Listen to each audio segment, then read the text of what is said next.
komunikasi sehari-hari. Dalam konteks multi etnik seperti Kota Palu, kebijakan ini menjadi sangat penting. Nah, yang pertama adalah unit pembelajaran. Nah, keluarga berperan sebagai unit pertama dan pembelajaran bahasa. Jadi, ibu sebagai madrasah utama ya, sebagai madrasah utama di rumah tangga itu harus dia dulu yang menguasai bahasa daerah yang mau diajarkan kepada anak-anak. Nah, ini juga kita belum punya data seberapa banyak ibu-ibu rumah tangga atau ibu yang berstatus istri, ibu rumah tangga di Kota Palu yang paham, yang menggunakan bahasa Kaili. Nah, ketika data itu rendah, maka memang mengajarkan atau membiasakan penggunaan bahasa daerah di ranah rumah tangga itu tanda tanya juga kita bahwa siapa yang akan mengajarkan. Tetapi saya tidak pesimis. Kenapa? Karena kita sekarang memiliki banyak sumber belajar ya. Kita memiliki banyak sumber belajar untuk memastikan bahwa hal itu bisa diajarkan. Nah, misalnya orang tua atau ibu-ibu di rumah, kita anggap dia juga tidak bisa berbahasa Kaili. Bagaimana dia mengajarkan anaknya berbahasa daerah kalau dia juga tidak tahu berbahasa daerah? Maka pemanfaatan jaringan internet, pemanfaatan data-data yang ada di internet itu kita manfaatkan. Ya, jadi pengajaran bahasa daerah itu berbasis media. Jadi mungkin kebijakan ibu dan ayah di rumah ketika memang memiliki tekad untuk mengajarkan bahasa daerah di rumah tangga, di ranah rumah tangga, ya harus menyiapkan satu waktu, apakah setelah makan malam mereka kumpul, kemudian menonton video yang berbahasa daerah yang mau dipelajari. Nah, artinya pembiasaan itu bisa dilakukan melalui bantuan media. Atau di televisi atau di YouTube ketika sudah ada video-video berbahasa Kaili misalnya, nah itu yang lebih banyak diputar, itu yang lebih banyak ditayangkan. Sehingga kosakata-kosakata yang digunakan itu bisa terekam. Atau kita pelan-pelan menggunakan kosakata-kosakata itu. Sehingga akhirnya menjadi terbiasa dengan kosakata itu. Nah, di dalam menentukan kapan, di mana, dan bagaimana bahasa itu digunakan. Nah, ini yang menjadi rundingan antara suami dan istri. Karena kalau istri juga di rumah saya tidak yakin. Jadi harus kompak ini kepala rumah tangga dan ibu rumah tangga, ya, untuk berkomitmen bahwa bahasa daerah ini harus digunakan. Kapan mulai, di mana dimulainya, dan bagaimana itu digunakan agar anggota keluarga juga terbiasa menggunakan bahasa itu. Nah, kemudian aspek yang ketiga adalah memberikan fondasi bagi anak-anak untuk menguasai bahasa Kaili. Nah, ini tugas yang bisa dilakukan oleh semua kalangan, peneliti, masyarakat, pemerintah, ya guru terutama, untuk membuat pola-pola bagaimana supaya anak-anak menguasai bahasa Kaili itu. Ya, misalnya membuat papan-papan literasi ya. Biasanya ada di lorong, kalau di Makassar itu ada Loronta. Nah, di Loronta itu harus menuliskan kata-kata bahasa daerah misalnya, sehingga kata-kata itu terbiasa diucapkan. Nah, sehingga kebijakan dari Pamanto ketika dia menjadi wali kota di Makassar itu banyak menggunakan tagline-tagline atau slogan-slogan berbahasa Makassar. Nah, sehingga kata-kata itu menjadi familiar kembali, ya, kata-kata itu menjadi familiar. Jadi memang kebijakan bahasa keluarga ini sangat penting, karena disitulah kita bisa memberikan uraian, memberikan arahan, memberikan pengajaran secara tidak langsung, sehingga bahasa daerah ini terekam dan digunakan secara baik. Nah, jadi perlu kebijakan, perlu kerjasama yang baik antara suami dan istri di dalam menentukan bahasa yang digunakan, dan komitmen yang kuat bahwa kita menggunakan bahasa daerah di rumah. Nah, karena Ibu Fatina akan melihat masyarakat urban, maka ini perlu pendekatan khusus, ya, perlu pendekatan khusus, perlu pemanfaatan media menurut saya, Ibu. Karena kalau masyarakat urban, pendatang yang juga tidak tidak paham, tidak mengerti bahasa Kaili, itu sangat berat untuk meyakinkan bahwa sebelum ibu mengajarkan anak-anaknya menggunakan bahasa daerah, maka ibu dulu yang harus. Nah, melalui majelis-majelis taklim, saya kira itu bisa dibuat kelompok-kelompok binaan, kelompok-kelompok diskusi, ataupun dari pihak kampus di dalam kegiatan pengabdian masyarakat itu melakukan penyuluhan menyeluruh, ya, penyuluhan terpadu bahasa Kaili. Nah, sehingga itu yang nanti akan mudah terkoordinasi melalui kelompok-kelompok yang menjadi binaan ini. Nah, nanti dari binaan ini setelah mereka sudah bisa, nanti mereka lagi membuat kelompok-kelompok baru. Jadi itulah jenjang-jenjang yang bisa dibangun. Ya, seperti multi level lah. Jadi ada kelompok besar yang dilatih, kemudian nanti masing-masing kelompok ini lagi membentuk jaringan ke bawah, dan seterusnya. Sehingga bahasa daerah ini menjadi bahasa utama dan menjadi bahasa prioritas yang nanti digunakan di dalam interaksi, khususnya di dalam percakapan di rumah tangga. Nah, kemudian 3 komponen kebijakan bahasa keluarga. Pertama, ideologi bahasa, kemudian praktik bahasa, dan yang ketiga adalah strategi bahasa. Nah, bagaimana nilai-nilai dan sikap yang dimiliki anggota keluarga terhadap bahasa tertentu sebagai simbol identitas budaya. Nah, jadi menanamkan ideologi artinya tidak hanya meminta mereka menghafal kosakata-kosakata bahasa daerah, kemudian bagaimana kosakata itu mereka gunakan, tetapi esensi nilai yang ada di dalam bahasa daerah itu juga penting untuk disampaikan. Jadi sikap yang dimiliki anggota keluarga terhadap bahasa tertentu sebagai simbol identitas budaya itu menjadi alasan kuat bagi kita untuk menyampaikan bahwa ketika bahasa daerah ini tidak digunakan, ketika bahasa yang diwariskan oleh nenek moyang kita ini tidak digunakan, maka kita akan kehilangan identitas, kehilangan nilai-nilai budaya yang sudah diwariskan secara turun-temurun oleh orang tua kita. Nah, berikutnya adalah praktik bahasa. Bahasa yang digunakan dalam interaksi sehari-hari bervariasi tergantung konteks sosial dan lingkungan. Nah, sehingga karena bervariasinya inilah sehingga memang perlu praktik bahasa secara kontinu.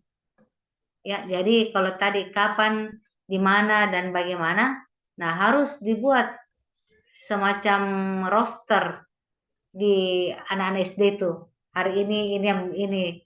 Kalau di pesantren misalnya ada hari hari Senin khusus bahasa Inggris, hari Selasa bahasa Arab, hari ini bahasa daerah. Nah, mungkin akan seperti itu. Praktik bahasa yang nanti digunakan eh, melalui pola-pola tertentu yang dibuat sehingga ada kesungguhan di dalam penggunaan bahasa itu. Nah, yang ketiga adalah strategi berbahasa. Nah, tentunya aturan linguistik, pengajaran dan penggunaan media untuk mendukung penggunaan bahasa tertentu ini menjadi hal yang sangat penting. Ya, mungkin dari segi strategi kita sudah bagus. Tetapi bagaimana strategi itu bisa efektif? Tentunya media ini dilibatkan. Apalagi sekarang anak-anak kan semua sudah memiliki gawai. Ya, anak SD pun sepertinya mereka sudah dibekali oleh orang tuanya agar memudahkan orang tua berkomunikasi kepada anaknya. Sehingga pemanfaatan gawai penggunaan handphone itu bisa menjadi instrumen sebagai satu strategi pengajaran bahasa yang lebih mudah dan lebih gampang diakses oleh anak-anak kita. Nah, ketika kita berbicara ideologi, maka tentunya peran orang tua, terutama peran ibu, itu sangat sangat sangat penting. Nah, ideologi bahasa mencakup keyakinan kuat bahwa bahasa ibu harus dipertahankan sebagai simbol identitas budaya. Dalam komunitas imigran, misalnya keluarga dari Tiongkok di Amerika Serikat, orang tua berusaha keras mengajarkan bahasa Mandarin kepada anak mereka. Jadi tidak usah jauh-jauh, saya mengambil contoh. Saya punya satu orang cucu, tetapi ketika sudah lahir, orang tuanya bekerja di Bali, sehingga mereka harus membawa keluarga kecil itu bermukim di Bali. Tetapi saya ketika mereka datang ke Makassar atau saya melakukan kontak melalui telepon, video call dan sebagainya, saya selalu mengajarkan kosakata-kosakata bahasa daerah. Ketika misalnya membuka percakapan, saya menggunakan bahasa Makassar. Anak ini yang sepertinya belum mengerti apa-apa, tidak menjadi hirauan, ya. Biasanya ibunya protes, "Ibu, kenapa kita pakai bahasa Makassar? Ini nanti bingung." Saya bilang, "Enggak apa-apa, ini kan dia belum bisa bicara juga." Tapi sudah sering diperdengarkan kata-kata bahasa daerah. Nah, sehingga ketika saya selalu memaksa anak saya untuk berbahasa daerah Makassar ketika melalui telepon dan anaknya itu ada di pangkuannya. Ya, kita berbahasa Makassar supaya anakmu nanti tahu bahwa dia orang Makassar, bukan orang Bali. Jadi itu upaya menanamkan bahwa uh, dia punya bahasa daerah, dia punya bahasa ibu yang harus dia mengerti. Nah, sehingga um, kita juga tidak bisa membatasi untuk anak-anak ini bergaul dengan masyarakat urban lainnya di daerah di mana dia bermukim. Nah, sehingga um, saya hanya bertekad bahwa ketika di masa kecil dia sudah terbiasa mendengarkan kata-kata ini, maka itu tidak sulit. Nah, itu terjadi juga pada suami saya. Dia mengatakan, bapak saya orang Bugis, ibu saya orang Makassar. Di rumah kita berbahasa Indonesia. Tetapi oleh nenek saya, ketika ada tamu dari kampung, dia memanggil saya duduk di dekatnya dan mereka berbahasa daerah.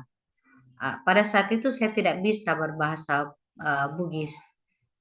dan ketika ibunya juga ada keluarga dari Makassar, dia juga tidak bisa berbahasa Makassar. Tetapi saya mendengarkan kata-kata itu. Nah, apa yang terjadi ketika di usia remaja, karena terbiasa mendengarkan kosakata, bagaimana pelafalan kata-kata itu, dia tidak mengalami kesulitan ketika dia berupaya, ya artinya belajar untuk menggunakan bahasa daerah itu, bahasa Bugis dan bahasa Makassar. Akhirnya dia menguasai dua bahasa itu. Jadi dia mengatakan, saya sangat beruntung tinggal di kota Makassar, orang tua saya berbeda suku, ada Bugis, ada Makassar, dan mereka juga tidak pernah secara langsung mengajar saya, tetapi uh, nenek saya, ibu saya, ketika ada tamu yang berkunjung, ketika ada keluarga dari kampung, dia selalu memanggil kita duduk di dekatnya, mendengarkan mereka berbicara. Akhirnya uh, bahasa itu terekam, dan pada saat saya ingin menguasai kedua bahasa itu, saya dengan mudah. Kenapa? Karena kosakata-kosakata itu sudah tersimpan di dalam memori. Nah, ini yang dikatakan juga kalau kita kembali ke teori Chomsky ya, bahwa manusia itu sudah dibekali DNA ya, sudah dibekali oleh Tuhan kemampuan berbahasa. Sehingga ketika bahasa itu tertanam dari awal dari kecil, maka pasti dengan upaya yang sungguh-sungguh anak itu akan bisa menggunakan bahasa yang dia pelajari, terutama bahasa ibu yang mereka ingin kuasai. Ya, jadi ideologi ini harus tertanam bahwa penguasaan bahasa ibu akan membantu anak-anak kita tetap terhubung dengan budaya asal sekaligus memberikan keunggulan. Dan menurut saya yang paling penting adalah anak-anak ini tahu di mana mereka berasal dan memiliki identitas etnik yang mereka bisa banggakan di suatu saat nanti. Nah, bagaimana praktik berbahasa dalam dimensi dinamika bilingual? Ya, di rumah orang tua berbicara dalam bahasa ibu. Nah, misalnya bahasa Spanyol untuk menjaga koneksi budaya. Nah, kalau kita misalnya di Palu, bahasa Kaili, ya bahasa Kaili digunakan untuk dalam artian untuk menjaga koneksi budaya. Tetapi kalau misalnya masyarakat urban yang bukan orang penduduk asli, maka setidak-tidaknya kita menjadi pendatang yang adaptif ya, pendatang yang adaptif. Kemudian pergeseran bahasa mencerminkan praktik sosial yang berbeda dan mempengaruhi perkembangan identitas. Nah, setidak-tidaknya karena ada kontak bahasa yang terjadi di ranah sosial, maka ada perkembangan-perkembangan yang terjadi di dalam pengguna bahasa, terutama ada pergeseran-pergeseran bahasa yang mungkin nanti bisa dikondisikan. Artinya anak-anak ini akan tahu kapan dia berbahasa daerah, kapan dia berbahasa Indonesia, kapan dia berbahasa lingua franca, dan kapan dia harus menggunakan bahasa-bahasa yang digunakan di berbagai ranah interaksi.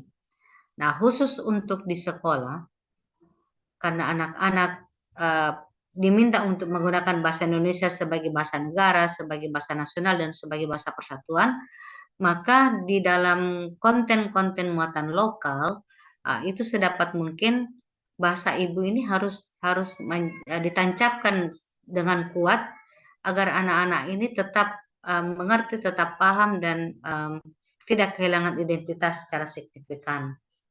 Ya, jadi di sekolah kita minta ya, jadi kita minta guru-guru memberikan kesempatan atau memberikan ruang di mana hari berbahasa daerah. Saya sudah pernah menyampaikan ke wali kota Makassar juga di era Gubernur Nurdin Abdullah ketika menjabat sebagai Gubernur Sulawesi Selatan. Di suatu kesempatan disampaikan bahwa perlu di sekolah-sekolah itu ada hari berbahasa daerah di mana semua orang tidak boleh menggunakan bahasa selain bahasa daerah. Nah, itu salah satu upaya untuk bisa memberikan penguatan kepada bahasa daerah ini. Nah, sama misalnya kebijakan menteri misalnya di hari tertentu menggunakan busana daerah, menggunakan busana etnik. Nah, itu setidak-tidaknya ketika berbusana etnik itu sudah menggunakan bahasa daerah. Jadi ini nantinya dimensi bilingual ini sangat penting karena kita harus berani dan harus bisa menanamkan. Jadi nanti Ibu Fatina nanti harus bisa meyakinkan pemerintah, paling tidak Dinas Pendidikan, bahwa harus ada hari bahasa daerah, di mana semua sekolah yang ada di Kota Palu itu mewajibkan siswa-siswa untuk menggunakan, siswa dan guru untuk menggunakan bahasa lokal. Nah, sehingga kaum urban pun, guru-guru yang bukan berasal dari Sulawesi Tengah, dari orang Palu misalnya, itu juga mau tidak mau harus belajar berbahasa daerah supaya hari bahasa daerah itu secara maksimal dimanfaatkan untuk penguasaan bahasa daerah. Nah, bagaimana strategi bahasa dalam keluarga? Ya, tentunya ada aturan penggunaan. Ya, itu tadi saya katakan peran ibu dan ayah sangat penting. Ya, menetapkan kapan dan di mana bahasa tertentu harus digunakan. Misalnya pada saat makan malam semua berbicara dalam bahasa daerah, dalam bahasa ibu misalnya. Atau ketika di mana anak-anak kumpul. Atau sama juga diterapkan seperti di sekolah. Kalau di sekolah misalnya hari Selasa harus berbahasa daerah, di rumah misalnya harus 2 hari. Misalnya hari Rabu dan hari Sabtu harus berbahasa daerah. Itu akan menjadi strategi yang sangat jitu. Kemudian media pembelajaran, menyediakan akses ke buku cerita, film, dan aplikasi pembelajaran dalam bahasa ibu. Ini pelibatan media yang tadi saya katakan bahwa media perlu kita libatkan di dalam memberikan ruang-ruang kepada masyarakat untuk belajar dan bisa mengakses secara mudah bahasa daerah itu. Kemudian momen budaya, menciptakan kesempatan berharga untuk berbagi pengalaman budaya melalui bahasa. Jadi biasanya ada hari apa ya, memperingati ulang tahun kota kah, kabupaten kah, atau mungkin di tingkat-tingkat kecamatan. Nah, setidak-tidaknya di situ momen-momen budaya itu menggunakan bahasa daerah, atau prosesi-prosesi masuk rumah kah, ada kelahiran, ada pernikahan, dan momentum-momentum yang memaksimalkan atau memungkinkan untuk melakukan ritual-ritual budaya, ya setidak-tidaknya di situ penggunaan bahasa daerah menjadi sangat penting. Nah, apa tren pemertahanan bahasa Kaili yang bisa dilakukan? Pertama, penggunaan bahasa di ranah keluarga. Tadi pendidikan dan bahasa, kemudian media dan teknologi. Saya kira ini hal yang Ibu Fatina bisa sorot, bagaimana penggunaan bahasa di ranah keluarga, bagaimana di ranah pendidikan bahasa itu bisa hadir, dan pemanfaatan media dan teknologi untuk memperoleh kosakata-kosakata atau membiasakan masyarakat ini terbiasa dengan bahasa daerah. Ya. Nah, saya memikirkan bahwa hasil penelitian yang Ibu Fatina nanti akan peroleh akan maksimal ketika pertama, persepsi keluarga. Banyak keluarga di Kota Palu menyadari pentingnya bahasa Kaili, tetapi menghadapi dilema antara pemertahanan bahasa daerah dan pemenuhan tuntutan sosial untuk menggunakan bahasa yang lebih dominan. Nah, setidak-tidaknya kebijakan untuk menggunakan hari bahasa daerah kah, atau waktu berbahasa daerah, atau komitmen-komitmen di dalam keluarga untuk mengingatkan atau untuk memberikan ruang penggunaan bahasa daerah itu sangat penting. Kemudian inisiatif komunitas. Nah, beberapa komunitas telah memulai program pemerhatian bahasa seperti kelas bahasa Kaili untuk anak-anak dan kegiatan budaya, inisiatif untuk menunjukkan keinginan kuat untuk melestarikan bahasa Kaili di kalangan remaja atau masyarakat. Jadi ada kelompok-kelompok komunitas yang dibuat untuk menggunakan bahasa daerah ini secara maksimal. Ya, kemudian dukungan pemerintah. Ya, penelitian mencatat pentingnya dukungan pemerintah dalam bentuk kebijakan yang mendukung pendidikan bahasa daerah dan penyediaan sumber daya untuk program pemertahanan bahasa. Jadi kita harapkan ya persepsi keluarga, inisiatif komunitas dan dukungan pemerintah menjadi satu kesatuan yang bisa membuat bahasa Kaili ini bisa tetap eksis dan bertahan. Nah, dampak kebijakan bahasa keluarga. Pertama, identitas etnis. Saya kira itu sangat jelas ya. Dengan mempertahankan bahasa ibu, keluarga tidak hanya melestarikan budaya mereka, tetapi juga memberikan anak-anak alat untuk berinteraksi dengan komunitas yang lebih luas. Kemudian akses ekonomi, penguasaan beberapa bahasa dapat membuka peluang kerja yang baik di pasar global yang semakin terhubung. Jadi ketika anak-anak ini sudah tahu bahasa daerahnya, sudah tahu bahasa ibunya, tidak sedikit ruang-ruang di dalam pergerakan sosial, ekonomi, dan politik itu membutuhkan orang-orang yang memang terampil dan lihai di dalam menggunakan bahasa.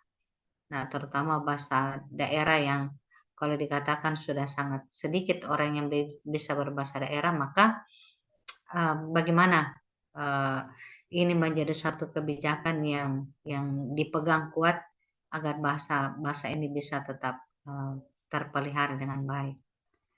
Nah, rekomendasi untuk masa depan, bagaimana pengembangan program pendidikan, yaitu tadi melalui kurikulum, ada mata pelajaran tertentu, ada waktu yang disediakan oleh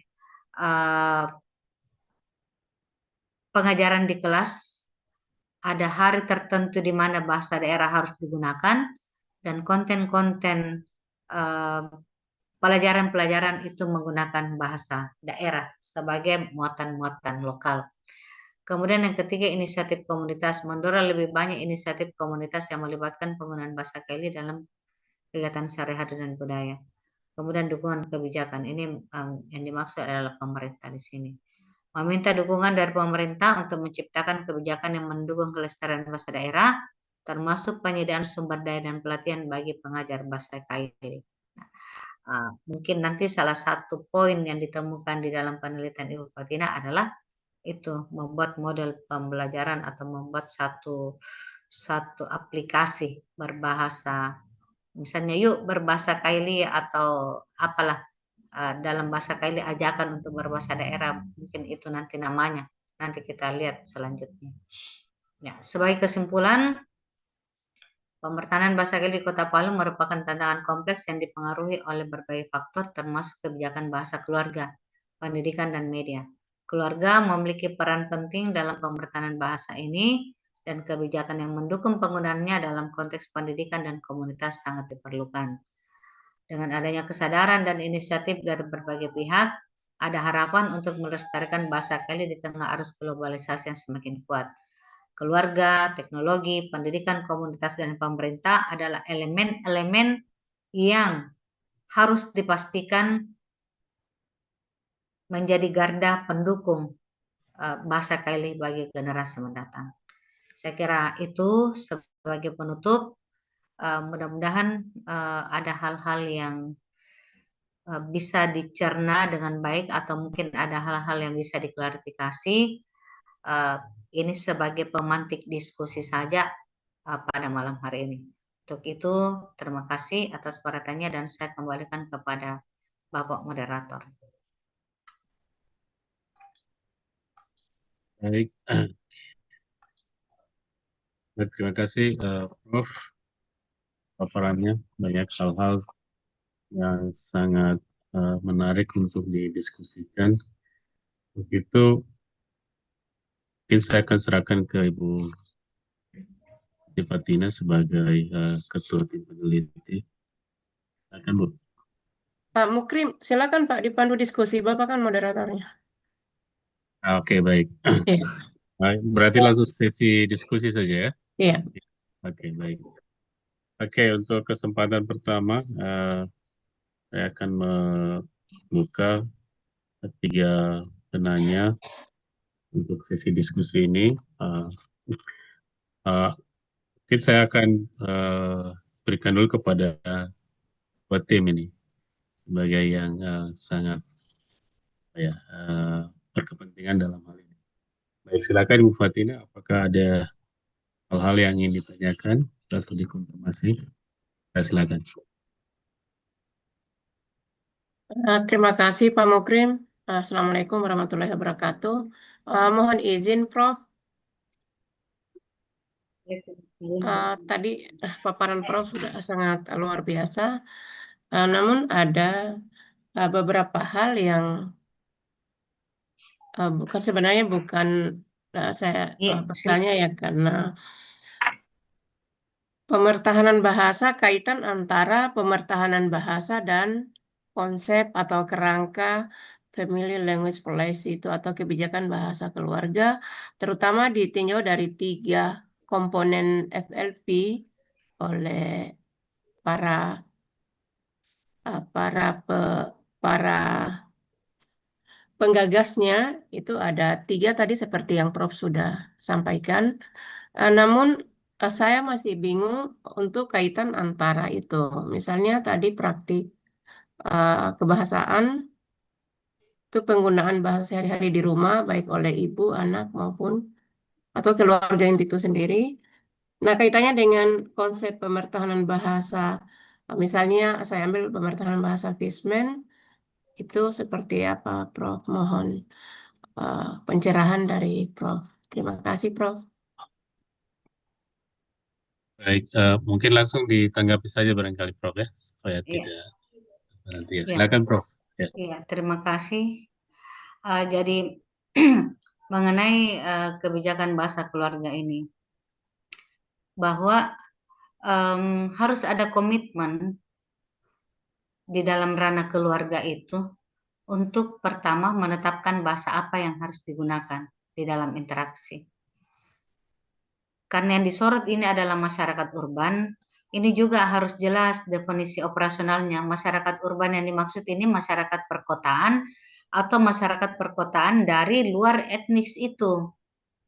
Nah, ketika itu sangat jelas, maka kita bisa membuat komitmen. Yang pertama adalah pembelajaran bahasa di tingkat keluarga itu yang mana? Ya, tadi saya mengatakan bahwa madrasah utama di dalam pengajaran itu adalah ibu ketika di rumah. Berarti komitmen yang kuat pada ibu dulu ketika mulai mengajari anaknya pelan-pelan berbicara, kemudian membangun relasi sosial di dalam keluarga, bagaimana bercakap kepada ayah, kepada kakak, kepada adik misalnya. Ya setidak-tidaknya penggunaan kata-kata sapaan dulu lah. Ya, misalnya untuk bahasa Kaili, untuk kata bapak apa bahasa Kailinya. Jadi kita tidak meminta anak-anak untuk menggunakan kata ayah, papi misalnya, untuk bapaknya, papa. Tidak. Kita komitmen keluarga kalau memang ingin mengajarkan bahasa daerah itu di lingkup keluarga, ya setidak-tidaknya menggunakan bahasa daerah untuk sapaan-sapaan itu, karena itu yang sehari-hari, ya. Jadi kalau misalnya untuk kata bapak, bapak itu dalam sapaan kalangan Gen Z dan Gen Alpha sekarang itu kan rata-rata papi, ya. Paling tidak turun-turun ayah. Tetapi yang paling top ya itu malah kalau meniru bahasa artis itu pipi pipi dan mimi mimi misalnya. Nah, kalau ada komitmen di dalam rumah tangga, di dalam keluarga, yuk kita untuk hal-hal yang sederhana kita sudah mulai meminta anak-anak kita tidak menggunakan kata itu, tapi menggunakan bahasa daerah. Apa bahasa Kailinya kalau bapak? Tuama, Oma, Tuama, tuama, Tuama. tuama. Ya. Iya. Ya, jadi itu tidak menggunakan papa, ayah atau papi atau pipi, tapi toama misalnya. Untuk mama, kalau ibu atau mama Ina ya, Pak Mukrim. inaya. Ya, Ina, jadi Ina, Ina, Ina. jadi Ina. dua itu dulu. Jadi kalau anak-anak sudah dibiasakan menggunakan kata-kata sapaan, bapak, ibu, misalnya kakak, ya tidak meminta anaknya mengatakan kakak, tapi menggunakan bahasa bahasa Kaili. Nah, itu dulu komitmen. Kemudian kata-kata sederhana, misalnya kata-kata kerja, makan, minum, bahasa Kailinya apa?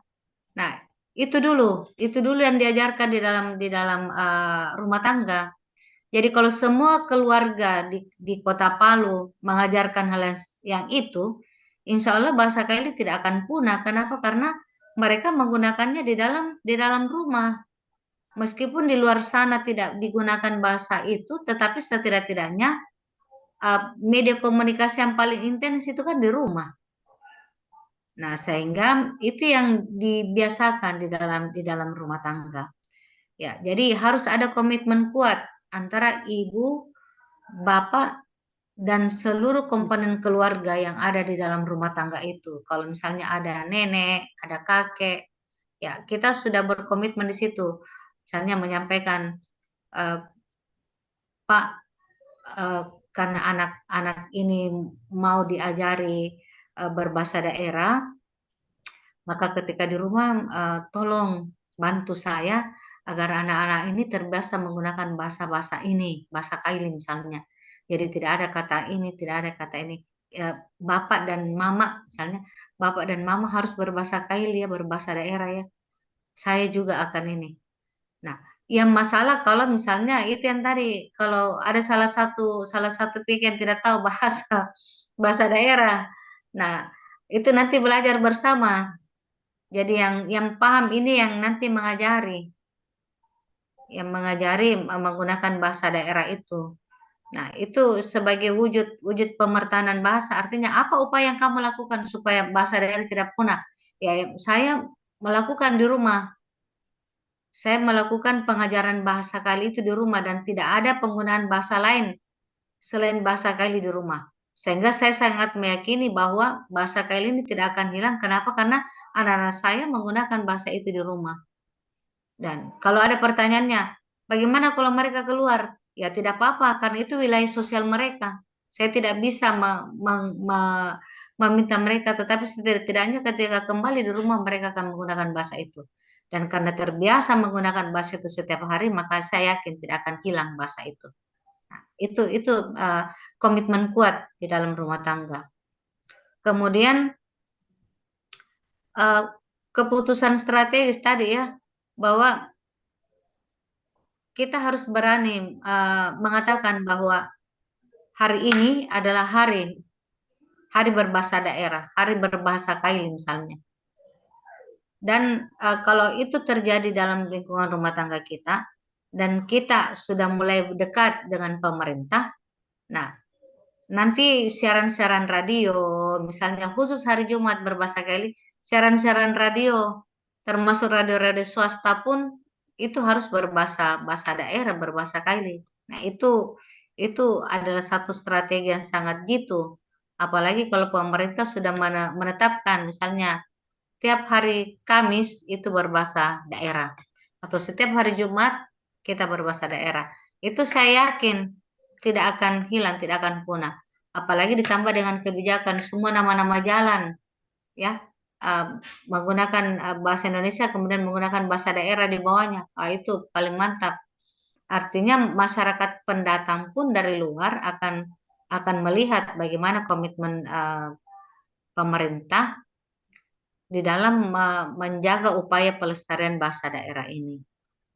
Ya, kemudian memberikan pondasi yang sangat kuat bagi anak-anak untuk menguasai bahasa daerah. Artinya kita memberitahu, karena kan nanti anak-anak akan bercerita kepada temannya, di rumah saya tuh pedol sekali. Kenapa? Seperti kita berada di zaman kuno, misalnya. Kenapa? Karena di rumah tidak boleh kita berbahasa Indonesia, tidak boleh kita semua kompak, nenek saya, kakek saya, bapak dan mama saya itu semua mengharuskan kita berbahasa daerah, tidak boleh ada yang berbahasa lain. Saya merasa kalau masuk ke rumah, masuk ke masa purba misalnya, dia akan bercerita kepada temannya. "Ah, apa yang harus kita lakukan ya? Harus menyampaikan bahwa itu adalah cara kita agar bahasa kita tidak punah.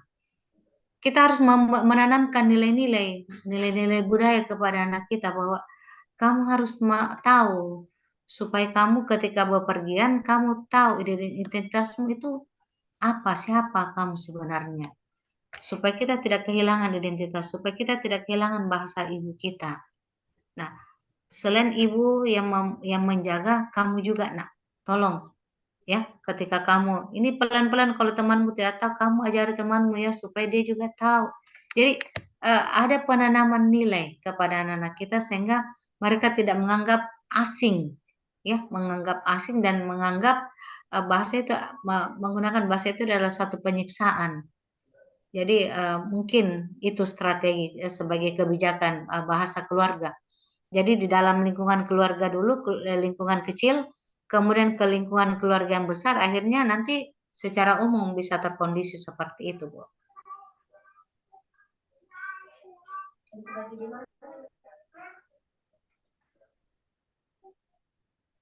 Ada yang Baik, ingin baik. di Baik, Prof. klarifikasi atau Sangat dijelaskan? menarik. Jadi karena seperti yang saya sampaikan tadi dari awal ya, Prof, karena penelitian ini kan sebenarnya kajian konseptual di disertasi saya tadi. Rencananya saya itu selain melihat penggunaan bahasa dalam keluarga, karena ini lebih ke pemertahanan bahasa Kaili, itu saya juga melihat nanti bagaimana percakapan dalam grup WhatsApp misalnya, apakah masih menggunakan bahasa Kaili, apakah bahasa Kaili seluruhnya atau ada campur kode di situ, ataukah justru menggunakan bahasa Melayu lokal yang ada di bahasa Melayu yang ada di Palu, atau justru menggunakan yang itu mencampur antara bahasa gaul dengan bahasa Melayu misalnya, apakah itu bahasa Melayu Manado atau karena di Palu itu kadang menggunakan bahasa Melayu Manado, tapi tidak sama persis dengan Melayu Manado yang digunakan di Manado. Dan penggunaan bahasa Indonesia itu sangat jarang kecuali dalam situasi formal. Kalau dalam situasi informal yang digunakan itu sebenarnya bahasa Melayu Manado. Misalnya Bapak, atau kadang juga Bapak Komio. Bapak itu Melayu Manado, Komio itu bahasa Kaili. Ada juga seperti itu. Nah, mengapa saya terinspirasi menggunakan kerangka FLP atau kebijakan bahasa keluarga? Karena sebenarnya untuk kebijakan institusi bahasa Kaili itu lumayan bagus ya, diajarkan di sekolah-sekolah di satu sisi, kemudian ada di RRI ada siaran berbahasa Kaili, kemudian di TVRI Sulteng juga ada Karebaka Komiu, itu juga menggunakan bahasa Kaili, tapi kenyataan yang ada di masyarakat justru bahasa Kaili itu makin tergerus. Anak-anak itu tidak mampu lagi berbahasa Kaili, bahkan anak dewasa yang seumuran mahasiswa atau yang statusnya mahasiswa itu enggan menggunakan bahasa leluhurnya. Nah, jadi karena kalau kebijakan bahasa institusi itu atau yang di sekolah sudah dilakukan, berarti kan lebih kita kembali ke ke keluarga itu sendiri. Berarti seperti yang Prof katakan tadi, bahwa di tangan ibulah bahasa itu bisa mati atau bisa hidup. Karena keputusan ibu atau ayahnya, apakah bahasa itu diajarkan ke anak atau stop sampai di situ saja. Jadi jadi saya nantinya mengkajinya ke keluarga, tapi tidak menafikan ranah yang lain, Prof. Jadi seperti itu. Ya, saya kira sudah bagus itu, Ibu. Maaf, moderator saya langsung. Kenapa? Lanjut, Bu. Iya, Ya, kita ini aja. langsung saja. Iya, langsung saja ya. Iya, ya. Jadi saya kira itu sudah bagus, Ibu. Hanya ingat, Ibu ini ada di level 10 ya di KKNI kita, di mana Ibu harus membuat satu temuan, harus ada novelty. Nah, kalau sesederhana itu cara pandang ibu, hanya melihat ranah keluarga, kemudian seperti apa di ranah keluarga itu juga memberikan satu kebijakan-kebijakan bahasa, misalnya ketika bermedia sosial atau yang lainnya, maka menurut saya eh, harus dipikirkan sekarang upaya apa yang ibu bisa lakukan atau apa yang ada di dalam pikiran ibu untuk membuat satu model, ya setidak-tidaknya ada satu model yang harus ibu buat bagaimana pengajaran bahasa di lingkup rumah, di lingkup keluarga ini sehingga itu bisa efektif. Ya. Nah, sekarang kan kita kita sangat paham bahwa anak-anak sekarang itu eh, menganggap bahwa HP itu adalah nyawa kedua. Mereka sangat tidak nyaman ketika sudah tidak ada HP di tangan. Mereka sudah merasa, nah sehingga itu merupakan peluang bagi kita untuk memanfaatkan media itu sebagai sebagai ruang untuk bisa merancang satu model pembelajaran yang nanti bisa dimanfaatkan oleh anak-anak ini secara mudah untuk belajar bahasa bahasa Kaili. Setidak-tidaknya menggunakan bahasa Kaili itu secara mudah. Nah, apalagi sekarang kan eh, dulu kita sangat sangat tahu ini orang dari kampung, ini dari kota, ini dari kota besar, ini dari kota provinsi, sangat tahu dari cara berbahasanya. Tapi sekarang dengan teknologi, dengan eh, HP di tangan, mereka bisa mengakses semua jalur informasi. Bahkan anak-anak kita sekarang lebih jago berbahasa Korea, gara-gara ada drama Korea itu. Nah, sehingga ini tidak bisa kita tutup mata terhadap hal itu, bahwa bagaimana mengajarkan bahasa daerah kepada anak-anak sementara mereka sudah terpapar dengan budaya luar yang sangat menarik menurut mereka. Sehingga kita harus membuat penyeimbang. Apa yang ibu nanti akan lakukan dengan media yang sudah disukai oleh anak-anak ini? Kita membuat satu program kah, atau membuat aplikasi kah, atau membuat apa namanya, ya, yang di dalamnya situ mereka bisa belajar bahasa Kaili. Artinya ketika mereka memerlukan kosakata, mereka melihat di HP-nya, oh ada kata ini. Jadi di ruang aplikasi itu ada kamus. Kemudian bagaimana cara melafalkan, bagaimana cara eh, seperti itu di bayangan saya, di pikiran saya, supaya anak-anak ini melalui media yang dia genggam itu bisa belajar dan bisa dengan nyaman belajar bahasa bahasa Kaili. Nah, kalau itu sudah bisa diformulasi, dirancang, uh, saya kira metode yang ibu tadi sudah pilih itu sudah betul. Ya, melakukan survei, melakukan juga mengambil data-data dari media sosial itu juga sudah sangat sangat bagus. Ya, sisa bagaimana data-data yang terkumpul itu diformulasi untuk menghasilkan suatu temuan, satu novelty. Nah, itu yang ibu harus bisa tangkap, bahwa kebijakan bahasa keluarga itu harus diformulasi menjadi satu produk yang bisa menjadi media yang termanfaatkan secara baik oleh generasi-generasi yang kita anggap nantinya dia tidak akan kehilangan kosakata. Dia tidak akan kehilangan bagaimana pelafalan, bagaimana mengucapkan kata-kata itu. Kenapa? Karena ada di dalam genggaman mereka, ketika mereka butuhkan dia bisa langsung. Nah, itu yang tadi Bu, harus kolaborasi. Penelitian Ibu ini meskipun penelitian disertasi Ibu, tetapi tetap bisa mengambil tenaga-tenaga ahli di luar bidang keahlian Ibu, Tetapi itu yang nanti akan mendukung temuan di dalam penelitian ini. Jadi saya kira itu yang harus Ibu pikirkan, karena kalau sebatas bagaimana pengajaran bahasa di lingkup keluarga, saya kira itu terlalu sederhana. Membuat makalah untuk presentasi di forum-forum nasional dan internasional, saya kira sudah bisa dengan deskripsi seperti itu.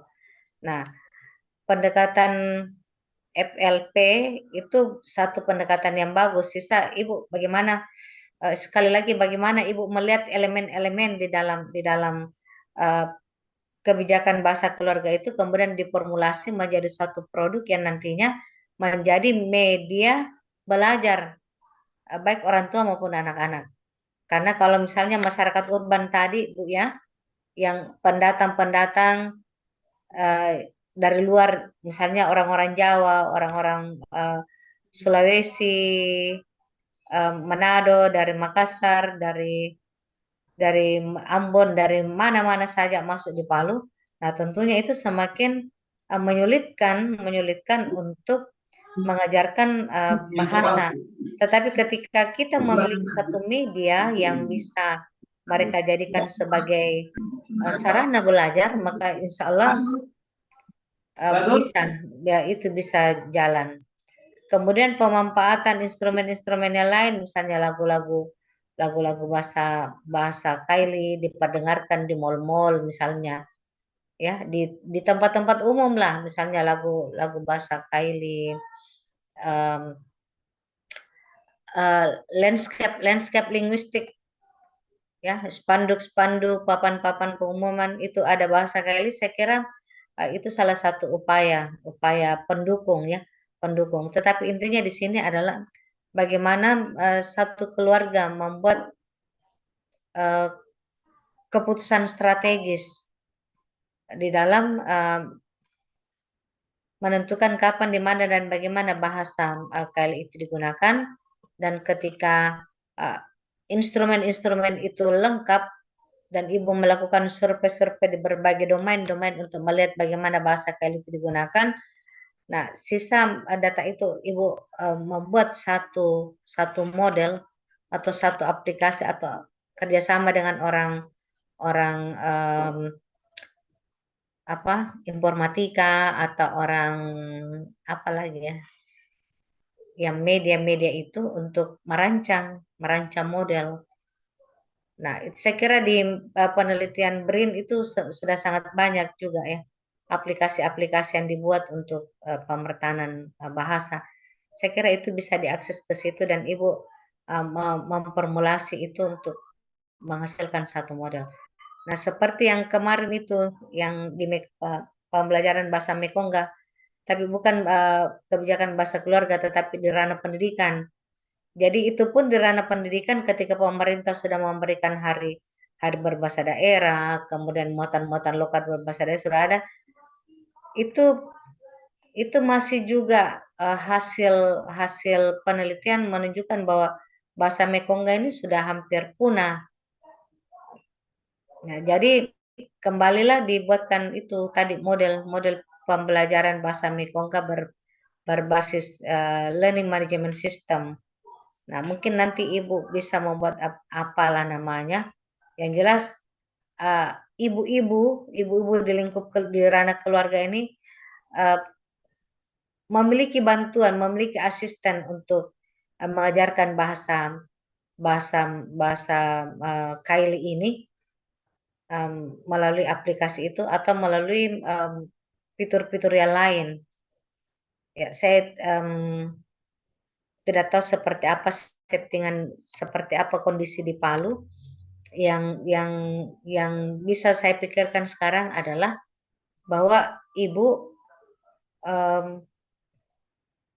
melakukan pemetaan keluarga dulu. Jadi rumah tangga yang kawin campur, rumah tangga yang memang asli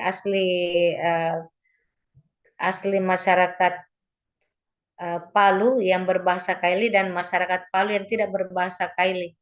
Jadi itu dulu dipetakan dulu, Bu. Kemudian pemetaan wilayahnya ini di daerah-daerah mana saja yang nanti Ibu petakan. Apakah di perumahan-perumahan yang di pesisir, perumahan-perumahan di tengah kota, atau perumahan-perumahan di daerah penyangga perbatasan. Nah, itu juga penting untuk persebaran bahasa itu seperti apa. Sehingga perlakuan keluarga itu juga mungkin sangat ditentukan oleh di mana wilayah daerahnya. Nah, sehingga ada perlakuan-perlakuan yang terpisah di antara domain-domain ini. Nah, setelah itu, setelah pemetaan, pengidentifikasian penggunaan bahasa Kaili di ranah keluarga, barulah Ibu membuat instrumen, apakah observasi langsung, wawancara mendalam, atau juga akan membuat alat lainnya, kuesioner atau angket atau sebagainya sebagai data pendukung. Saya kira itu penting. Kemudian sebaran wilayahnya, apakah satu kota Palu atau Ibu memilih perumahan-perumahan di mana di dalam perumahan itu ada memang sudah teridentifikasi bahwa mereka semua adalah urban yang bukan orang Palu, atau dia orang Palu tapi sudah lama di luar dan baru pulang. Nah, itu semua harus teridentifikasi dulu dengan jelas supaya Ibu nanti lebih mudah bekerja selanjutnya. Jadi harus pemetaan wilayah untuk melakukan pengidentifikasian dan pengklasifikasian perlakuan di dalam penelitian.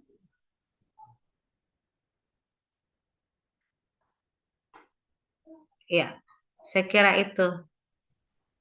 Ada di room chat, saya lihat di room chat banyak pertanyaan. Oh Mungkin iya, iya. Pak moderator bisa.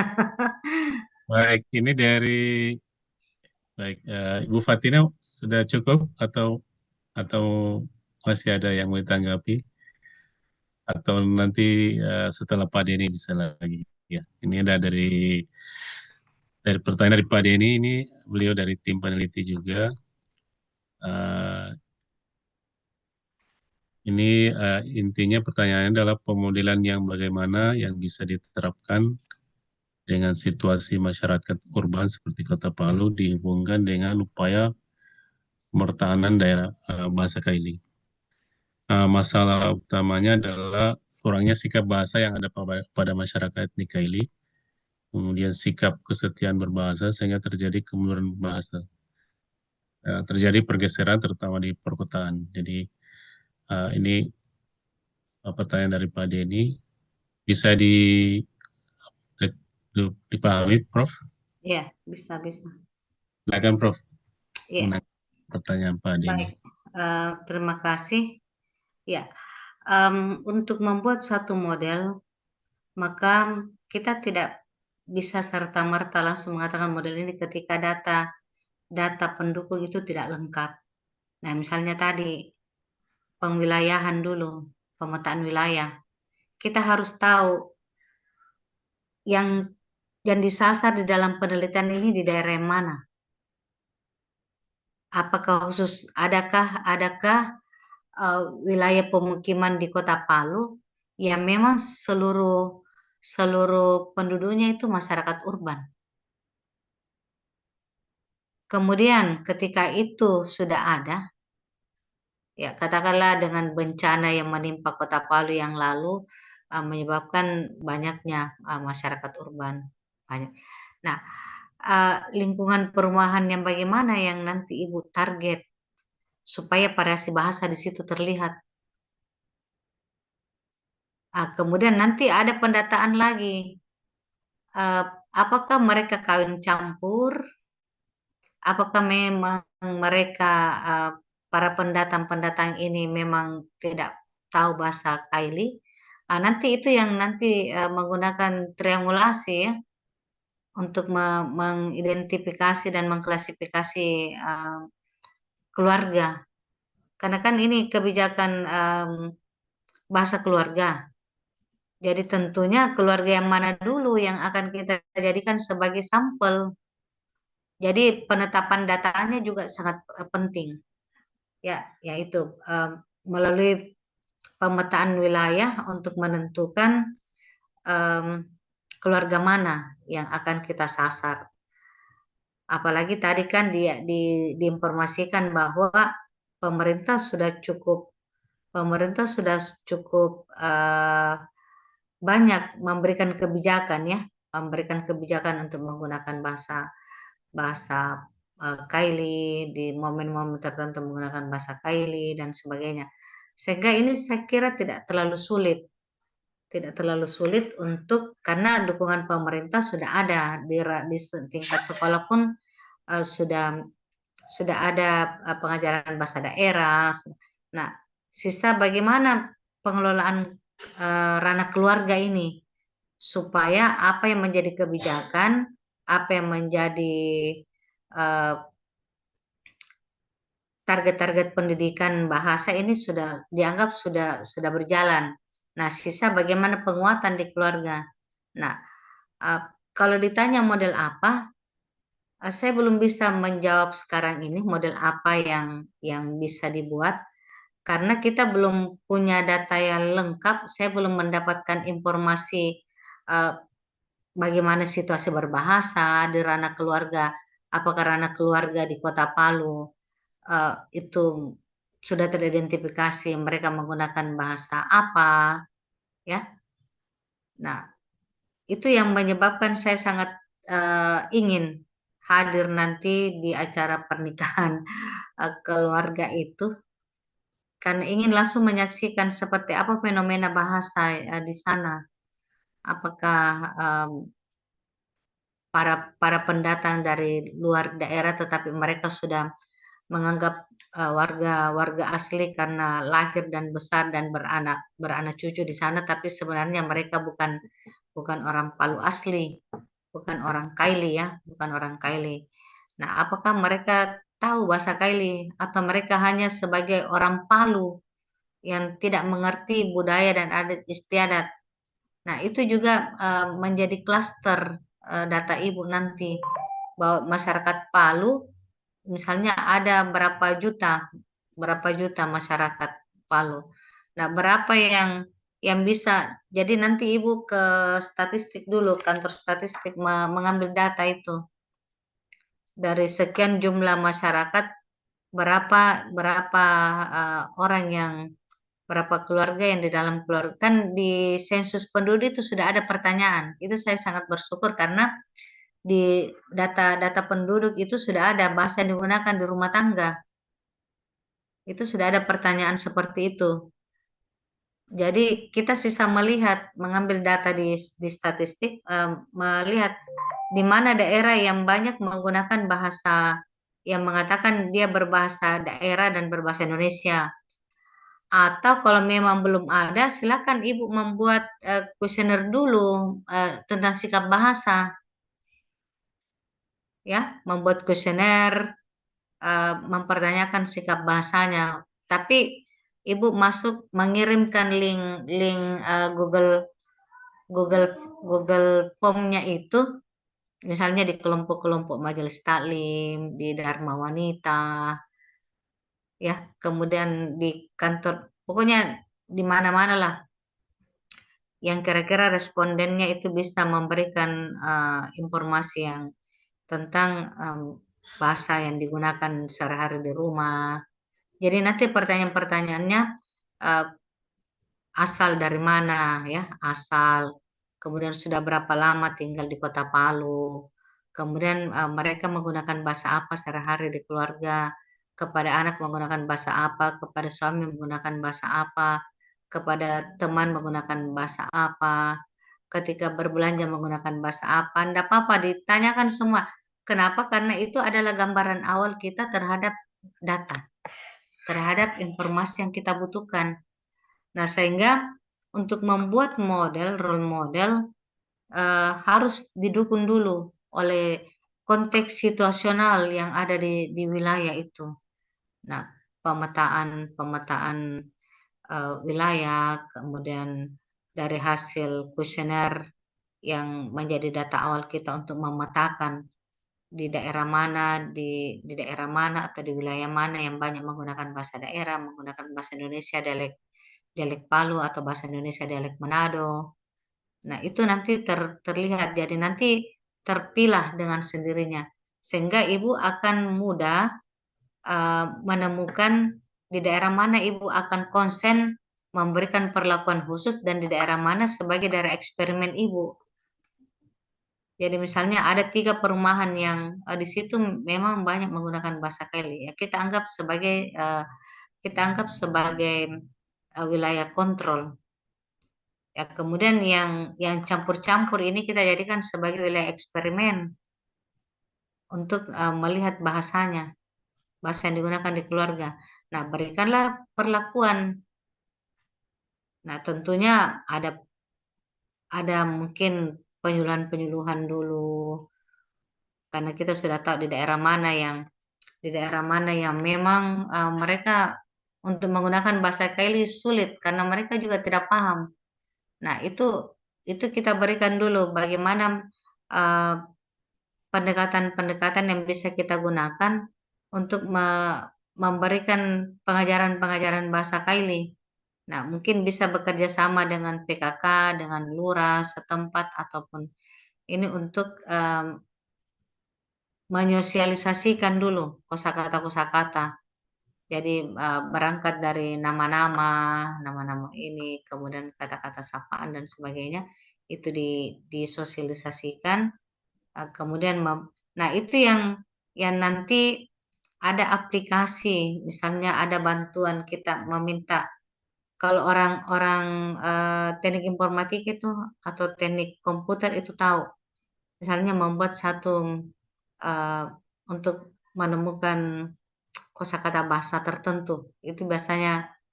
Nah, itu yang kita buatkan aplikasinya. Kita meminta para programmer. Nah, kalau misalnya sudah ada kamus bahasa Kaili, saya kira ya, ada Bu ya, ada kamus bahasa Kaili. Nah, kamus itu yang kita jadikan sebagai background data untuk dimasukkan di aplikasi itu. Nah, itu saya kira bisa dibuatkan aplikasi semacam kamus elektronik bahasa Kaili. Nah, kalau sudah ada kamus elektronik bahasa Kaili, sisa diintegrasikan ke dalam aplikasi yang Ibu nanti ingin hasilkan. Nah, sehingga melalui aplikasi itu bisa dibuatkanlah misalnya apakah bahasa Kailinya kalau misalnya yuk berbahasa Kaili, yuk berbahasa daerah, apa bahasa Kailinya. Ayo Jadi Pak Mukrim orang Kaili, Prof.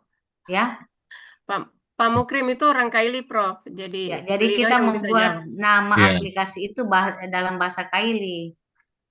ya. Nah, aplikasi itu yang nanti kita manfaatkan sebagai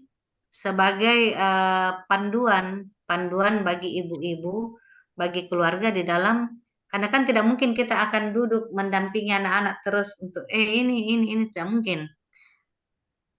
Apa yang kita lakukan ya sekarang anak-anak punya gawe, punya HP. Nah, itu yang kita sarankan. Kita minta sekali-kali mungkin sebelum ketika bangun tidur kita tanya apalagi bahasa Kailinya kalau bangun tidurku terus mandi misalnya. Nah, jadi kan anak-anak nanti cari di HP seperti ketika di bangku kuliah. Ketika kita memberi pertanyaan, dia langsung mengetik pertanyaan itu, tanya di Google apa jawabannya. Nah, sekarang ada aplikasi misalnya di GPT. Ketika kita berikan soal, anak-anak langsung copy soal itu, tanya, kirim ke GPT, tolong jawab pertanyaan-pertanyaan ujian ini. Nah, maksud saya seperti itu. Jadi ada aplikasi yang kita rancang untuk ketika anak-anak butuh bantuan untuk ingin mengetahui apa kata itu dalam bahasa Kaili ketika dia ditanya dan ketika disuruh untuk berbicara, dia ada aplikasi yang dia bisa manfaatkan. Nah, dengan cara itu itu salah satu strategi ya. Mungkin dari narasumber yang lain ada juga petunjuk yang lain. Nah, sehingga itu bisa menjadi alat bantu, ya. Bukan, saya belum bisa atau berani menyebut model apa, ya. Setidaknya alat bantu dulu, alat bantu bagi keluarga-keluarga yang ingin atau yang memiliki komitmen untuk mereka mereka bisa mempertahankan bahasa Kaili ini sebagai bahasa ibu. Nah, sehingga dengan aplikasi itu sebagai alat bantu itulah yang akan mereka gunakan untuk dengan mudah mencari kata, dengan mudah membuat kalimat dalam bahasa Kaili dan seterusnya. Saya kira itu dulu, ya, karena saya juga baru mau melacak ini bagaimana bahasa bahasa Kali itu di masyarakat Kota Palu, kemudian bagaimana masyarakat-masyarakat yang keluar, ya, orang Palu yang keluar dari Kota Palu, apakah mereka di dalam komunikasi dengan sesama orang Palu atau ketika berkomunikasi kepada keluarga di Palu menggunakan bahasa Kaili atau tidak, itu sementara saya coba cari-cari informasi. Baik, baik. Terima kasih, Ya, Prof. iya. Ya, saya pikir sudah sangat jelas sekali. Baik, apakah masih ada pertanyaan lagi? Di sini ada Pak Muhtar Marhum PhD, beliau juga bidangnya dalam language policy dan banyak tertarik dengan penggunaan bahasa Kaili atau kebijakan penggunaan bahasa daerah lah. Pak Muhtar, apakah ada yang ingin didiskusikan dengan Prof?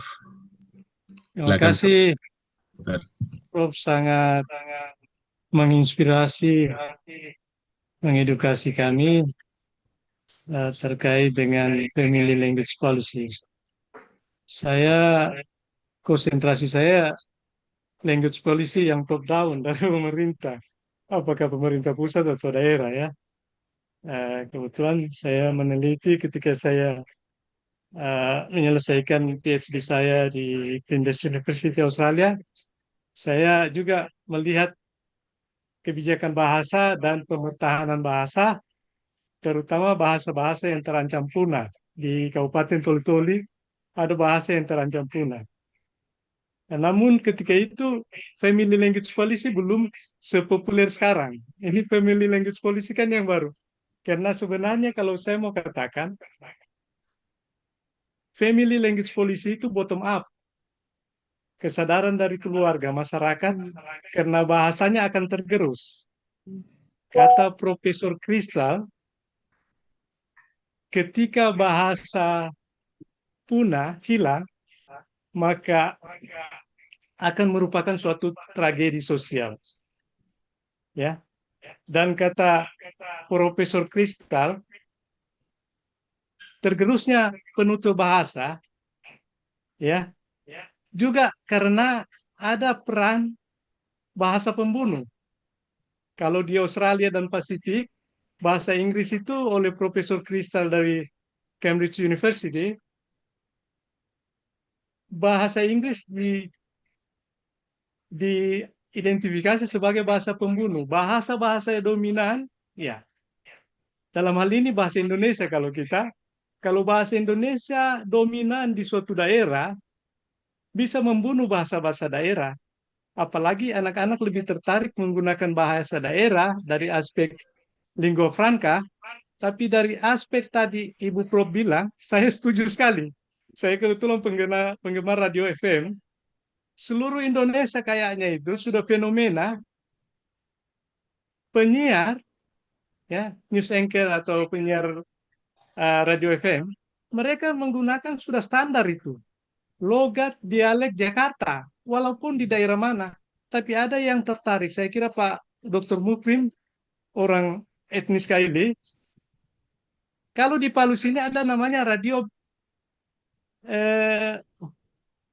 apa namanya, adanya Pak Gubernur ini radio? Midi. Ya, itu salah satu radio terbaik yang radio FM yang menggunakan jargon-jargon, dialek-dialek bahasa Kaili.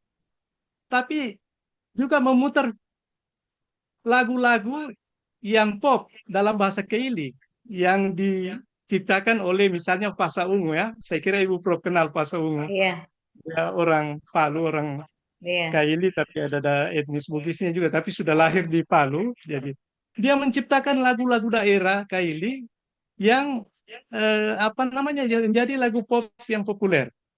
Ya, kemudian terkait saya kira begini, Bro. Kita belajar pemerolehan bahasa juga. Saya kebetulan salah satu supervisor saya dari SIL ya, sama Institute of Linguistics tapi based di Australia.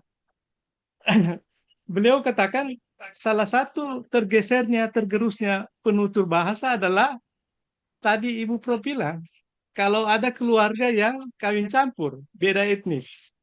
Namun walaupun dia kawin campur, kalau apakah suami atau istri mau menggunakan bahasa daerah dan belajar bahasa daerah ya.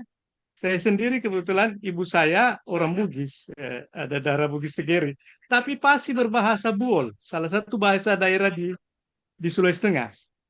Dia kalau berbahasa, ayah saya dari etnis Buol, tapi ibu saya yang orang Bugis bisa berbahasa Buol dengan fasih. Akhirnya kami di rumah sering bahasa Buol dan menggunakan. Jadi kalau Profesor H. Brown katakan, language is a habit formation. Jadi saya kira kalau bahasa pertama, dia lebih ke pembentukan kebiasaan. Saya kira kedengaran untuk pemerolehan bahasa pertama itu, kecuali bahasa kedua dan bahasa asing itu yang language learning. Tapi kalau iya, bahasa pertama, local language, ethnic language, dia cenderung ke apa namanya, bukan pengajaran, tapi dia terekspos bahasa-bahasa ibu, bahasa daerah di sekitar banyak orang ya. Saya salut sekali dengan Ibu Prof. Ketika anak-anaknya di Bali, kemudian cucunya mau ngomong, tapi selalu nah itu yang saya kira jadi contoh baik terinspirasi kami untuk orang-orang tua ini. Saya juga kebetulan sudah punya cucu dan sudah bisa belajar bahasa.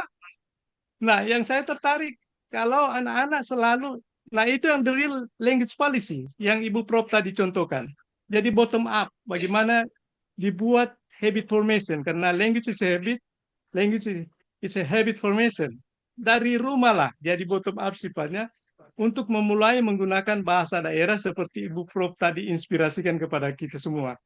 Ya, saya kira itu saja. Lebih dan kurang saya mohon dimaafkan. Terima kasih. Baik, makasih Pak Mutar. Prof. Munira, ada tanggapan Prof? iya. Jadi saya kira kita harus banyak sharing, ya. Dan Ibu Fatina harus banyak melakukan kajian-kajian referensi, terutama hasil-hasil penelitian yang relevan. Tadi satu gambaran ya, gambaran bagaimana keluarga dari orang luar daerah tapi bisa berbahasa daerah. Saya kira itu juga itu yang tadi saya katakan, Ibu Fatina harus bisa melakukan pengklasifikasian keluarga ya. Jadi mana keluarga yang bukan penduduk asli tetapi bisa berbahasa daerah asli. Mana orang penduduk asli tapi tidak bisa berbahasa daerah asli. Jadi itu kemudian mana orang yang memang sama sekali tidak bisa. Jadi nanti ini akan berlapis kategori keluarga, Ibu, mengenai bahasa Kail ini. Nah, kemudian berikutnya ya mungkin untuk mendapatkan dulu informasi awal, coba buat dulu kuesioner, ya kuesioner untuk mengetahui sikap bahasa. Tapi orientasi kuesioner ini hanya untuk mengetahui siapa yang berbahasa Kaili, siapa yang tidak, di mana dia berbahasa Kaili, itu dulu Bu. Jadi kita tidak masuk dulu di substansi penguasaan bahasa, tetapi kita ingin mendapatkan informasi siapa mereka, kemudian bertempat tinggal di mana, di usia berapa, bahasa apa yang digunakan di berbagai ranah domain. Ya, ketika berbelanja, ketika di ke puskesmas, ketika apa saja aktivitas yang bisa menggambarkan bahwa bahasa Kaili itu digunakan oleh masyarakat. Ya, jadi dibuat dulu kuesionernya. Dulu ketika tesis saya, karena tesis saya juga itu adalah penggunaan bahasa di kalangan masyarakat Tutur Makassar. Jadi saya melakukan penelitian itu di semua domain. Jadi lingkungan kantor, sekolah, di semua interaksi di mana ada kontak bahasa di situ. Saya mencoba mencari informasi, mendapatkan data untuk bisa membuat deskripsi yang komprehensif bahwa masyarakat Makassar di dalam menggunakan bahasa itu berada di aspek-aspek ini. Nah, tetap menggunakan teori komponen tutur Delhaims untuk melihat ya setting, partisipan, tujuan, instrumen dan sebagainya. Karena itu yang menjadi alasan utama untuk mengetahui bahwa sikap bahasa masyarakat Kaili terhadap bahasa Kaili itu sebenarnya bagaimana. Kemudian klasifikasi masyarakat yang ada di Kota Palu dengan penguasaan bahasa Kaili itu seperti apa? Itu tadi ada orang luar tetapi akhirnya bisa, ada orang yang memang penduduk asli tapi tidak bisa, ada yang setengah-setengah, ada yang hanya untuk kata-kata tertentu. Jadi saya kira banyak hal yang Ibu memang penelitian ini terlihat tidak terlalu sulit, tetapi di dalam pelaksanaannya itu ada kerumitan-kerumitan, Bu. Tapi tidak sulit, hanya memang itu tadi seperti mengambil jarum di dalam jerami. Kita tahu jarumnya ada di dalam, tetapi untuk mendapatkannya itu harus menguras satu-satu. Ya, jadi seperti inilah model penelitian Ibu nanti. Tetapi ketika Ibu bisa menata ini dengan baik, saya kira hasilnya luar biasa. Kepada pemerintah, kontribusinya luar biasa. Kepada dunia pendidikan, ini juga hasil penelitian Ibu nanti luar biasa berkontribusi karena pemerintah sudah tahu di wilayah mana, di daerah mana, di keluarga yang seperti apa bahasa ini bisa bertahan. Bahkan beberapa dosen mungkin Ibu tahu, Ibu Multamia Loder yang guru besar di UI yang sering melakukan pemetaan bahasa itu mengatakan bahwa banyak masalah-masalah kesehatan, masalah-masalah statistik kependudukan itu bisa terselesaikan dari data bahasa yang kita miliki. Jadi ya seperti tadi itu karena kita sudah tahu di perumahan ini bisa menggunakan bahasa daerah secara baik. Di perumahan ini sama sekali tidak bisa dari pemetaan bahasa itu tadi kita sudah bisa mengklasifikasi masyarakat di Kota Palu yang tahu berbahasa daerah, yang menggunakan bahasa daerah dan tidak menggunakan bahasa daerah sehingga ada perlakuan-perlakuan yang bisa kita buat. Terima kasih Pak, tadi sharingnya luar biasa. Saya kira memang ini hal yang harus tumbuh dari bawah ya bottom up. Jadi komitmen di dalam keluarga itu yang harus terbangun. Dan karena sekarang kita berada di era digital, maka tentunya kita akan melakukan itu memformulasi model yang akan kita buat itu berbasis media digital atau apalah namanya nanti. Yang jelas kita memerlukan satu alat bantu yang akan memudahkan anak-anak kita atau orang-orang yang berada di Kota Palu yang mau belajar bahasa Kaili, mereka dapat dengan mudah menemukan tempat yang tepat, media yang tepat, dan cara yang efektif untuk mereka bisa belajar. Karena pasti ada kesulitan kalau kita ini mau belajar tapi tidak tahu di mana. kita membayar guru mahal misalnya. Kemudian waktu les misalnya seperti les bahasa asing misalnya, tidak mungkin kita tiap hari karena kita ada aktivitas yang lain. Nah, sama juga anak-anak. Tapi dengan aplikasi saya kira itu bisa mudah ya. Jadi saya kira itu dulu. Nanti narasumber yang lain juga akan memberikan juga beberapa strategi barangkali. Dan saya berharap nanti kita bisa kumpul semua ya, yang menjadi 4 narasumber ditambah dengan para dosen di Palu misalnya di Tadulako ya, Iya, Tadulako kita saling sharing pengalaman dan hasil-hasil penelitian untuk bisa membantu Ibu Fatina membuat rancangan dan formulasi untuk mendapatkan model yang efektif di dalam bagaimana mengedukasi, memberikan pengetahuan, pengajaran berbasis media digital di dalam membelajarkan anak-anak generasi-generasi termasuk para ibu-ibu belajar bahasa Kaili sebagai upaya pemertahanan bahasa Kaili di ranah keluarga. Saya kira itu.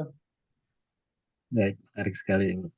Oke, ya diskusi kita masih tentang penguatan kerangka Family Language Policy dalam penelitian pemertahanan bahasa di ranah keluarga tentang bahasa Kaili. Saya ingatkan sebelum kita lanjut kepada penanya berikutnya untuk mengisi absen bagi Bapak Ibu yang hadir dalam pertemuan ini. Baik, sepertinya mungkin waktu kita masih cukup panjang, masih banyak waktu. Saya persilakan kepada mungkin penanya yang lain untuk berdiskusi dengan Prof untuk sekaligus memberikan mungkin penguatan tadi ya tentang kerangka Family Language Policy dalam pemertahanan bahasa di ranah keluarga. Di sini juga ada Pak Tamrin dari BRIN, beliau juga banyak penelitian tentang pemertahanan bahasa daerah, terutama di Sulawesi Tengah, bahasa Dampelas Pak ya. Iya, bahasa dampal. Silakan Pak Tamrin, mungkin ada yang diskusikan. Oke, baik, terima kasih. Assalamualaikum warahmatullahi wabarakatuh. Waalaikumsalam warahmatullahi Biasa, wabarakatuh. Prof, materinya sangat menarik. Perkenalkan, saya Tamrin, satu Kelris dengan Ibu Fatina. Kebetulan semester ini kami di UNAS juga, Prof. Dengan rencana judul disertasi kami itu pemertahanan bahasa dampal di Sulawesi Tengah. Jadi ada sebuah bahasa di Sulawesi Tengah itu, yaitu bahasa dampal. Orang mengatakan bahwa bahasa dampal sekarang itu sudah berada dalam keadaan sakral maut. Ya, seperti itu. Ya, kemudian saya sependapat tadi dengan Pak Dr. Muhtar Marhum yang mengatakan bahwa tadi Pak Muhtar Marhum mengatakan bahwa pembunuh nomor 1 bahasa adalah bahasa yang lebih dominan. Kalau saya katakan sependapat dengan Prof. Gufron yang mengatakan bahwa bahasa daerah mati di rumah sendiri dan yang membunuh adalah penutur jati itu sendiri. Nah, yang paling efektif adalah menurut Prof. Gufron adalah bahwa bagaimanapun cara pemerintah untuk mempertahankan bahasa, kalau bahasa daerah itu tidak di dalam ranah keluarga itu tidak ditransmisikan kepada anak-anaknya, bahwa yakinlah bahwa usaha apapun yang dilakukan oleh pemerintah terhadap bahasa daerah, termasuk muatan lokal bahasa daerah, kalau bahasa daerah itu tidak ditransmisikan ke dalam ranah rumah tangga, bahwa yakinlah bahwa bahasa daerah itu tidak akan bertahan. Karena pada umumnya ya ini sesuai dengan hasil penelitian yang Prof. Gufron mengatakan bahwa anak-anak yang belajar bahasa daerah terhadap muatan lokal di sekolah itu kurang efektif. Mengapa kurang efektif? Karena anak-anak tidak apa ya hanya apa namanya bukan sebagai bukan sebagai ini apa kesadaran sendiri untuk mempelajari bahasa daerah, akan tetapi hanya kewajiban di sekolah. Jadi itu. Jadi bahasa daerah ya menurut Prof. Gufron, bahwa bahasa daerah, agar bahasa daerah tidak punah, bahwa orang tua harus mentransmisikan bahasa daerah itu dalam ranah keluarga. Kemudian yang kedua, seperti yang dikatakan tadi oleh Ibu Prof, bahwa harus membuat komunitas bahasa daerah itu sendiri.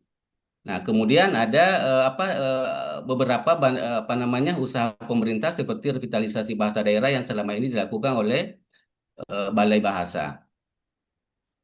Iya, baik Prof, terkait dengan penelitian kami juga, penelitian saya juga itu terhadap bahasa dampal yang seperti saya katakan tadi, bahwa orang-orang mengatakan bahwa bahasa dampal itu sekarang sudah berada dalam keadaan sakratul maut. Eh, Kira-kira apa model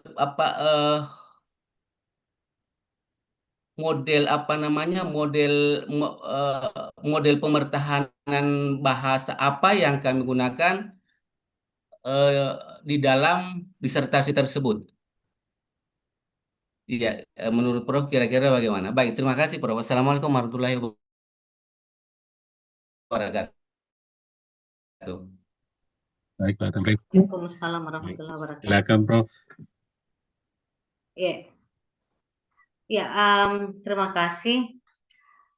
Baru kemarin kami Monet dan salah satu tim peneliti mitra kami di Unhas, namanya Prof. Hakim Yasi, itu meneliti bahasa-bahasa yang hampir punah, kolaborasi. Jadi kolaborasi beliau itu dari Brawijaya, itu melihat bahasa-bahasa yang hampir punah di Madura. Kemudian mitra kedua dari UGM itu meneliti bahasa-bahasa yang hampir punah di Halmahera, dan Prof. Hakim sendiri itu meneliti bahasa Konjo, di apa lagi? Di Bulukumba. Bulukumba, tapi di ini dia melihat di mana lagi, ada satu daerah di mana bahasa itu sepertinya itu tadi sakaratul maut juga. Jadi beliau berkesimpulan bahwa harus ada upaya revitalisasi bahasa di mana memang top down ya, di mana memang pemerintah harus ikut campur. Karena meskipun ratusan peneliti membuat model, membuat penyelesaian masalah di dalam kepunahan bahasa ini, kalau pemerintah tidak mengambil bagian sebagai kebijakan, maka akan sia-sia semua perjuangan. Jadi Pak Tamrin, saya kira banyak indikator, banyak variabel yang harus kita lihat dulu untuk membuat satu model, terutama yang terkait dengan aspek revitalisasi bahasa.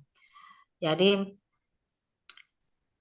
betul, transmisi bahasa daerah itu harus dibuka secara lebar. Menurut saya, ketika kita sudah menemukan satu fenomena atau sudah cukup data yang mengatakan bahwa bahasa ini akan punah, bahasa ini dari segi jumlah penuturnya semakin berkurang, penggunaan bahasa ini hanya digunakan untuk ranah tertentu, katakanlah untuk bahasa daerah gampal misalnya yang hampir sakaratul maut, misalnya fenomena yang ditemukan hanya digunakan ketika ada prosesi budaya misalnya. Selebihnya itu tidak ada orang. Dan yang bisa memandu acara itu hanya 2-3 orang. Nah, hanya 3 orang ini yang menggunakan bahasa itu, bahasa gampal itu. Nah, ini kan satu indikasi yang bisa menginformasikan kepada kita bahwa ketika usia orang ini sudah di atas 60 atau 70 tahun, maka ketika 5 atau 10 tahun ke depan ini pasti sudah tidak ada karena penuturnya habis. Nah, karena masih ada 3 orang ini, maka apa upaya yang dilakukan supaya apa yang diketahui oleh 3 orang ini terhadap bahasa Gampal misalnya ini bisa tetap tertransmisi ke bawah. Nah, itu mungkin membuat rekaman karena profesinya adalah baca-baca misalnya atau mantra-mantra atau membuat apalah. Nah, bisa divideokan. Sekarang kan orang banyak membuat konten-konten.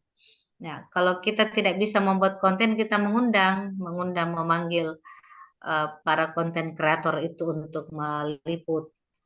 Nah, itu kan salah satu model berbasis media digital. Kita membuat dokumentasi bahasa melalui ritual-ritual yang di mana bahasa itu digunakan.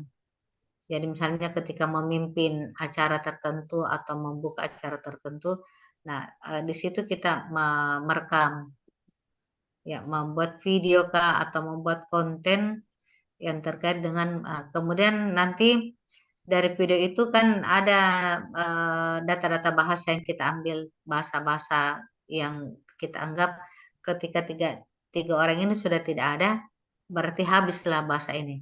Nah, dengan merekam atau membuat video dokumentasi di mana bahasa itu digunakan, nah kita sudah bisa melakukan observasi lanjut, yaitu menggali data bahasa dari narasumber. Nah, mungkin peneliti ini harus, ya penelitian etnografi kan biasanya harus memang berada di lokasi penelitian itu berbulan-bulan, bahkan kalau orang-orang asing datang meneliti bahasa yang hampir punah di Indonesia itu tinggal dan tidak sedikit yang menikah dengan penduduk setempat, ya saking mendalaminya persoalan itu. Nah, kalau kita kan tidak perlu seperti itu. Nah, kita memanfaatkan teknologi yang ada, kita merekam, kemudian kata-kata yang kita sudah tidak tahu artinya kita tanyakan ini apa, kemudian digunakan. Jadi melakukan observasi dan wawancara mendalam untuk mendapatkan informasi. Nah, selanjutnya data-data itulah yang nanti diformulasikan kembali dalam bentuk apa, misalnya dalam bentuk buat kamus dalam membuat apalah namanya ya, saya tidak terlalu